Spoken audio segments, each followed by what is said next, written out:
প্রিয় দর্শক, আসসালামু আলাইকুম। এগ্রিকালচার রিভিউর পক্ষ থেকে আন্তরিক শুভেচ্ছা জানিয়ে শুরু করছি আজকের নতুন ভিডিও। আমি এখন এসেছি ইয়াংসা নামক একটি জায়গায়। আর এখানে আমাদের আদর্শ দুইজন কৃষক ভাই আছে। একজন রেজাউল করিম ভাই, ওনারা এখানটায় শশা চাষ করছে। আর আমি এই শশার কিছু বিস্তারিত বিষয় জানবো ভাইদের কাছ থেকে এবং আপনাদেরকে জানানোর চেষ্টা করব। তো ভাই, আসসালামু আলাইকুম। ওয়ালাইকুম আসসালাম।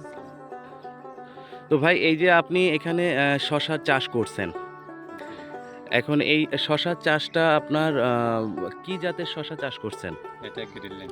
Green line. জি, আচ্ছা, গ্রিন লাইন এখানে কতটুকু জমি চাষ করছেন? এইখান থেকে দেড়হানি তো প্রায় আছে। দেড়কানি। জি, সবই কি গ্রিন লাইন করছেন? সব গ্রিন লাইন। আচ্ছা, কতদিন হয়েছে রোপণ করছেন এই শশার? আইজিআই 30 দিন বরাবর, 30 দিন, পুরাপুরি 1 মাস। 1 মাস।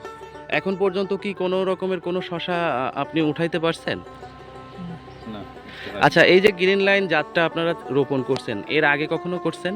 জি, এর আগেও করছেন? হ্যাঁ, করছেন এর আগে করছেন। আচ্ছা, আচ্ছা। তো এর আগে যখন আপনারা এই চাষটা করছেন, কতদিন বয়সে আপনার প্রথম হারভেস্ট করেন আপনারা? এটা বয়স 38 দিন, হ্যাঁ, হ্যাঁ। 40 দিন। 38 থেকে 40 দিনে 40 প্রথম বেচা শুরু হবে। প্রথম হারভেস্ট হ্যাঁ, হয়। বেচা শুরু হবে। এখন এই শশাটা আপনার রোপণের পূর্বে কি আপনারা সরাসরি বীজটা রোপণ করে দিছিলেন নাকি টব করছিলেন? না, না, সারা, সারা। না, সব বীজ সব বীজ রোপণ করে দিছিলেন? মানে এক একটা থালিতে কয়টা করে বীজ দিছিলেন? একটা করে? চারটা। 4টা? মানে 4টাই কি গজায় উঠছে? হ্যাঁ, চারটে গাছ। আচ্ছা, আর কি কি সার দিছেন এখানে রোপণের সময় জমিতে? কালো, লাল, সাদা। আচ্ছা, তারপরে এই সারগুলোই দিছেন। এই এখন মাটিতে কিন্তু অনেক রকমের সারের প্রয়োজন হয়। বিশেষ করে আপনার সালফারের প্রয়োজন হয়, তারপরে আপনার জিঙ্কের প্রয়োজন হয়, ম্যাগনেসিয়ামের প্রয়োজন হয়। এই যে প্যাকেটজাত দ্রব্যগুলোর প্রয়োজন হয়, এই যে খাদ্যদ্রব্যগুলো কি আপনারা দেন? হ্যাঁ, ব্যবহার করেন? দিছেন না? হুম, কারণ এইগুলো যখন আপনারা ব্যবহার করবেন, তখন কিন্তু এই মাটির যে উর্বর শক্তি, এটা বৃদ্ধি পাবে। যদিও আপনাদের গাছ দেখে মনে হচ্ছে এই মাটিটা অত্যন্ত উর্বর। আমার কাছে যেটা মনে হচ্ছে। আর সেই দৃষ্টিকোণ থেকে আপনারা যদি এটা আরও ব্যবহার করেন, তাহলে আপনাদের গাছগুলো আরও সুস্থ এবং সবল থাকবে। আর এই খাদ্যদ্রব্যগুলো যখনই কোনো উদ্ভিদ পাবে না বা শশা গাছ মনে করেন পাচ্ছে না, তখনই কি হবে? তার খাদ্যের ঘাটতি হবে।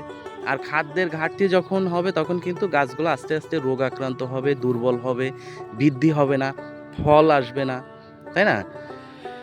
তো এরপরে আপনার এখন কি কি পরিচর্যা নিতে হচ্ছে আপনার এই শশাগুলাতে? পরিচর্যা নিতে হচ্ছে যে ওখানে নশা দিচ্ছে, নশাগুলো মানতে হচ্ছে। আচ্ছা, এটা কি একটা একটা করে কুশি যেটা বলি আমরা, নশা আপনারা বলেন, এটা কি একটা একটা করে সুতার সঙ্গে বেঁধে দিতে হয়? হ্যাঁ, একটা দুইটা এরকম করে শশা তো মূলত 3 মাসের ফসল। জি, পুরাপুরি আপনার 3 মাস থাকবে যদি আপনার জমিতে, তাহলে সম্পূর্ণ খরচ কেমন হবে? সবখানে খরচ দ্রুত শেষ হবে। মানে 60-70 হাজার টাকায়, দ্রুত শেষ। 60-70 হাজার টাকায় শেষ। আচ্ছা, তাহলে এটা যদি ভালো ফলন হয়, আপনার গাছগুলোতে যদি সর্বোচ্চ ভালো ফলন হয়, তাহলে কি পরিমাণে অর্থ আসবে? বাজার মূল্য যদি ভালো থাকে? 2-2.5 আসবে। 2 থেকে 2.5 লক্ষ টাকা পাওয়া যাবে না? আচ্ছা, আচ্ছা। তো যেহেতু আপনারা অনেকবার মনে হয় অনেক সময় ধরেই শশা চাষ করেন, একটা অভিজ্ঞতা আছে। তো এখন আপনার এই শশার জমিতে বিশেষ করে কিছু সমস্যা হয়। রোগ এবং পোকামাকড়ের আক্রমণ হয়। আপনার রোগের মধ্যে বিভিন্ন রকমের রোগ থাকে। কিন্তু বিশেষ করে যে সমস্যাটা বেশি দেখা যায়, সেটা হচ্ছে উইল্ট নামের একটা রোগ, ঢলে পড়া রোগ। আমি কিছুক্ষণ আগে আপনার এইখানে যে গাছগুলো আপনারা দেখালেন, যে সমস্যাটা দেখালেন, এটাকে আ ঢলে পড়া রোগ বলা হয় বাংলাতে, আর উইল্ট বলা হয় ইংরেজিতে।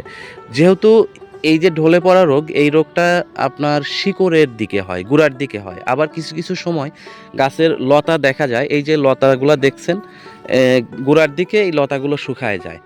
ভিতরে দেখবেন যে ওইটা আপনার কালো স্পট চলে আসছে। তো এই সমস্যাগুলো 2টা জীবাণুর কারণে হয়।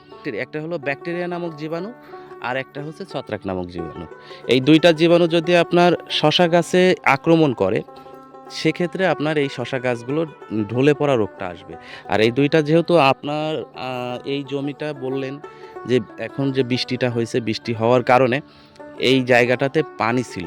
যেহেতু 1-1.5 ফুট গাছটা আপনার ডুবে ছিল, সেটা 1 ঘন্টার জন্য হোক বা 1 দিনের জন্য হোক, যে সময়টার জন্যই হোক ডুবেতে ছিল, তাহলে ওই গাছের গোড়ার দিকে পানি আপনার কিন্তু পাইছে।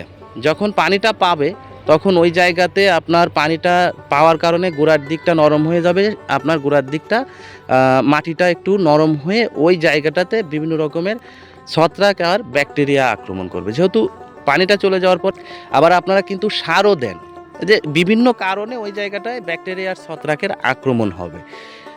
সেই ক্ষেত্রে এই রোগটাকে প্রতিরোধ করার জন্য আপনারা যেটা করবেন, এখন তো গাছগুলো ভালো আছে, মনে করেন 2-1টা গাছ যেটা মারা গেছে সেটা তো অলরেডি চলে গেছে বা নেতিয়ে পড়ছে, যেটা সেটা তো ওভারকাম হবে না, ফিরে আসবে না। সেক্ষেত্রে এখন যে গাছগুলো ভালো আছে, এখনও কিন্তু আপনার এই শশার জমিতে সব গাছই ভালো আছে। আমি যদি হিসাব করি 100তে হয়তো 1টা-2টা গাছ দেখা যাচ্ছে। তাহলে এখন যেহেতু ভালো আছে, সেক্ষেত্রে আপনার ভালো থাকা অবস্থায় গাছের গোড়ার দিকে কার্বেন্ডাজিম গ্রুপের কিছু ছত্রাকনাশক আছে যেগুলো বাজারে আছে সেগুলো, আর বিসমার্থিওজল, কাসুগামাইসিন, বিশেষ করে বিসমার্থিওজল গ্রুপের যেটা, সেটা হলো ব্যাকটেরিয়া নাশক।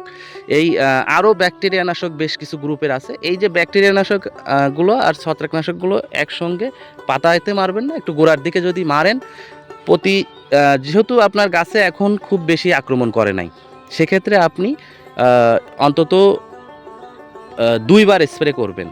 প্রথমবার স্প্রে ঠিক 2 থেকে 3 দিন পর বা 4 দিন পর দ্বিতীয় স্প্রে করবেন।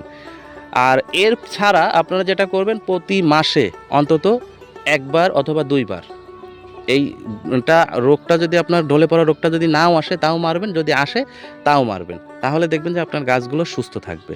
আর দ্বিতীয়ত, আপনার এই জমিগুলোতে যে সমস্যাটা এখন দেখা যাচ্ছে বা যে সমস্যাটা আপনার সামনে দেখা যেতে পারে, সেটা হচ্ছে পাতাতে কিছু স্পট আসবে। পাতাতে স্পট এসে পাতাগুলো আস্তে আস্তে নষ্ট হয়ে যাবে। স্পট আছে তো সামনে। হ্যাঁ, আচ্ছা, তাহলে এখনও থাকতে পারে। তো সেক্ষেত্রে আপনারা যেটা করবেন, ম্যানকোজেব মেটালেক্সিল গ্রুপের যে প্রোডাক্টটা আছে এই প্রোডাক্টটা ব্যবহার করবেন। আর আর এর বাইরে যেটা আপনারা ব্যবহার করছেন বললেন ভাই, রেজাউল ভাই ব্যবহার করছে বললো, সেটা হচ্ছে লিপসেন, সাদা মাছির জন্য বা সাদা গুনগুনির জন্য।